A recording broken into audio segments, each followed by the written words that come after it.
നമസ്കാരം. തിരുവനന്തപുരം അറിയപ്പെടുന്നത് പത്മനാഭന്റെ മണ്ണായാണ്. ആ പത്മനാഭന് പോലും രക്ഷയില്ല എന്നാണ് പുറത്തുവരുന്ന ചില വാർത്തകൾ ചൂണ്ടിക്കാട്ടുന്നത്. ശ്രീ പത്മനാഭ ക്ഷേത്രത്തിലെ ആറാട്ട് മണ്ഡപത്തിൽ നടന്ന കടുത്ത ആചാര ലംഘനത്തിന്റെ വാർത്തയാണ് പുറത്തു വന്നിരിക്കുന്നത്. മുഖ്യമന്ത്രി പങ്കെടുത്ത കുടുംബശ്രീയുടെ പരിപാടിയിലാണ് കടുത്ത ആചാര ലംഘനം നടന്നിരിക്കുന്നത്.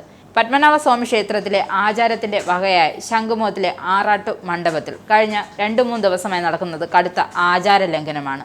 കഴിഞ്ഞ 3 ദിവസമായി തീരസംഗമം എന്ന പേരിൽ ഫുഡ് സംഗമം പരിപാടി അവിടെ സംഘടിപ്പിക്കുന്നുണ്ട്. ഈ പരിപാടിയുടെ അടുക്കളയായി മാറ്റിയതാവട്ടെ ആറാട്ട് മണ്ഡപത്തെയും.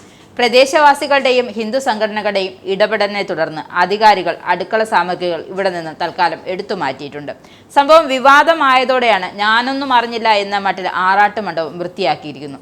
ഫെബ്രുവരി 14 മുതൽ 18 വരെയാണ് ഈ പരിപാടി ഇവിടെ നടക്കുന്നത്. ഈ ആറാട്ട് മണ്ഡപത്തോട് ചേർന്ന് ഒരു ഹോൾ നിർമ്മിച്ചിട്ടുണ്ട്. ഈ ഹോളിനകത്താണ് പരിപാടി. എന്നാൽ ആരുടെയും അനുമതി ഇല്ലാതെയാണ് ഹിന്ദു വിശ്വാസ പ്രകാരമുള്ള മണ്ഡപത്തെ പാചകപ്പുരയാക്കി മാറ്റിയത്. ഇതിന് പിന്നിൽ ആരാണ് എന്ന കാര്യത്തിൽ ഇപ്പോഴും വ്യക്തത വന്നിട്ടില്ല. കഴിഞ്ഞ 2 ദിവസമായാണ് ഈ മണ്ഡപത്തിൽ അടുക്കള പ്രവർത്തിക്കുകയും മാംസം ഉൾപ്പെടെയുള്ള അവശിഷ്ടങ്ങൾ മണ്ഡപത്തിൽ ഉണ്ടായിരുന്നു. സംഭവം വിവാദമായതോടെ പരിപാടിയുടെ സംഘാടകർ ഈ വിവാദം ഒഴിവാക്കുന്നതിന് വേണ്ടി ആറാട്ട് മണ്ഡപം വൃത്തിയാക്കി. ആറാട്ട് മണ്ഡപത്തിന് മുന്നിൽ കുഴികുത്തി ശൗചാലയങ്ങളും സ്ഥാപിച്ചിരുന്നു. ഈ ആറാട്ട് മണ്ഡപത്തിനകത്ത് ശൗചാലയങ്ങൾ എടുത്തു വയ്ക്കുന്ന കാഴ്ചയും പുറത്തു വന്നിരുന്നു.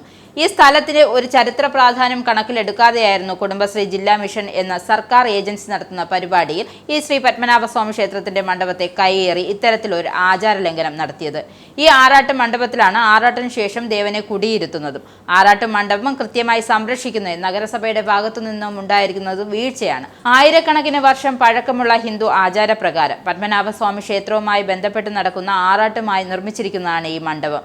ഈ ആറാട്ട് മണ്ഡപത്തിൽ എല്ലാ വർഷവും ഭഗവാനെ ആറാട്ട് നടത്തുന്ന സമയത്ത് ഇവിടെ ഇരുത്തി പൂജ കഴിഞ്ഞ ശേഷമാണ് കൊണ്ടുപോകുന്നത്. ഈ സ്ഥലത്താണ് കുടുംബശ്രീയുടെ തീരസംഗമം എന്ന പരിപാടിയുടെ കടുത്ത ആചാര ലംഘനം നടത്തിയിരിക്കുന്നത്. ഹിന്ദുവിന്റെ വിശ്വാസപ്രകാരമാണ് ഈ മണ്ഡപം നിലനിൽക്കുന്നത്. ഈ മണ്ഡപത്തിലാണ് മത്സ്യവും മാംസവും പാകം ചെയ്യുകയും ശൗചാലയം പ്രവർത്തിപ്പിക്കുകയും ചെയ്തത്. ഇത് ഹിന്ദുക്കളുടെ വിശ്വാസത്തിന് നേരെ ഉയർത്തുന്ന കടുത്ത വെല്ലുവിളിയാണ്. സംഭവം അധികാരികളുടെ ശ്രദ്ധയിൽപ്പെടുത്തപ്പോൾ തണുത്ത പ്രതികരണമാണ് ഉണ്ടായത്. അതായത് നിലവിൽ അവിടെ നടന്ന ആചാര ലംഘനങ്ങൾ മാറ്റി എന്നല്ലാതെ ഇതിന് പിന്നിൽ പ്രവർത്തിച്ചവരെ വെളിച്ചത്ത് കൊണ്ടുവരാൻ ആരും തയ്യാറായിട്ടില്ല. പ്രതികൾക്കെതിരെ നിയമ നടപടി ആവശ്യപ്പെട്ട് ഹിന്ദു ഐക്യവേദി നിയമപരമായി നീങ്ങാനാണ് തീരുമാനിച്ചിരിക്കുന്നത്. സംഭവത്തിൽ തിരുവനന്തപുരം റൂറൽ എസ്.പിയെ നേരിൽ കണ്ട് പരാതി നൽകാനും തീരുമാനിച്ചിട്ടുണ്ട്. നിങ്ങൾക്കും ആനന്ദ മീഡിയയുടെ പ്രേക്ഷകരിൽ ഒരാളാകണ്ടേ? യൂറോപ്പിലും യു.എസിലും ആഫ്രിക്കയിലും അടക്കം പ്രവാസികൾ ഉള്ളയിടങ്ങളിലൊക്കെ ജനപ്രിയ ചാനലുമായി ആനന്ദ് മീഡിയ ഒപ്പമുണ്ട്. ഏഷ്യാനെറ്റ് ഫ്ലവേഴ്സ് അടക്കം നിങ്ങളുടെ വിരൽത്തുമ്പിലെത്തും. ആദ്യം റോക്കു ബോക്സ് സ്വന്തമാക്കുക.